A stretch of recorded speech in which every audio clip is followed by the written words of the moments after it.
طبابت در خارج از تاجیکستان سیرخرج است، اما قشری کم بضاعت در حال ناعلاجی برای گرفتن کمک مالی از شبکه‌های اجتماعی استفاده می‌برند. هندوستان، آلمان، روسیه و اسرائیل از کشورهای دانسته می‌شوند که شهروندان تاجیک به خدمت‌رسانی آنها اعتماد دارند.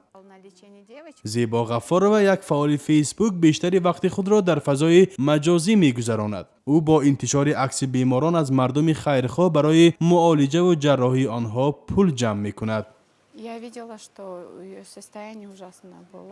ҳоло ман барои табобати як кӯдаке ки аз боло афтида буд пул ҷамъ карда истодам. ҳанӯз тасмим нагирифтем ки ӯро ба кадом кишвар мефиристем, чун пули кофӣ ҷамъоварӣ нашудааст.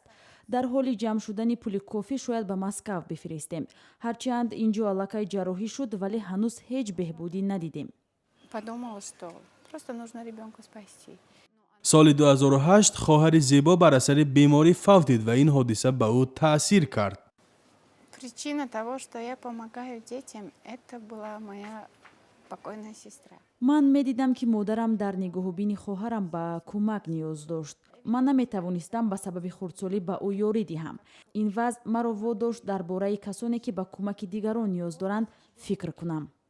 У нее врожденная была болезнь. در دوام یک سال زیبا توانسته است در جمع‌آوری مبلغ ضروری برای طبابت 3 کودک بیمار کمک رساند. حالا در خارج از کشور نیز شریکان پیدا کرده است که در اکسی‌های خیروی آنها فعالانه اشتراک می‌کنند.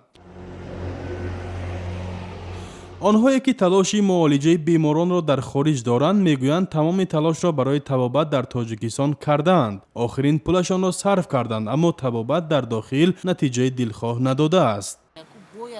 первую помощь это необходимо вакна намикна дазуйданам боша даваям боша кадоме пул дора как надо нигош мекан надора не ҳамҷа мурда садику первую помощь это никого надо вай намикна необходимо помощь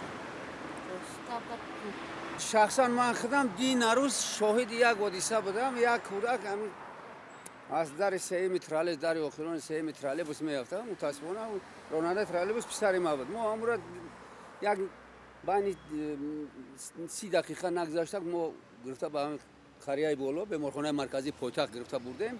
бовар кунед бар байни ним соат тамоми анализаро дар ҳамунҷа гирифтан, анализи узи косахонаи сар ҳамаро гирифтан. моро маҷбур кардан, бовар мекунед ки рафта мо бояд ки аз ташхиси томографӣ бизгарем. як ташхиси томографӣ 25 دقیقه.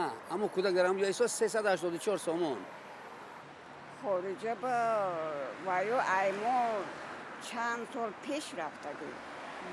وایوشون هم تکنیک آدر چیزهای زمانوی برآمدگی، اسبابهای زمانوی برآمدگی. خارجه با نقص ده.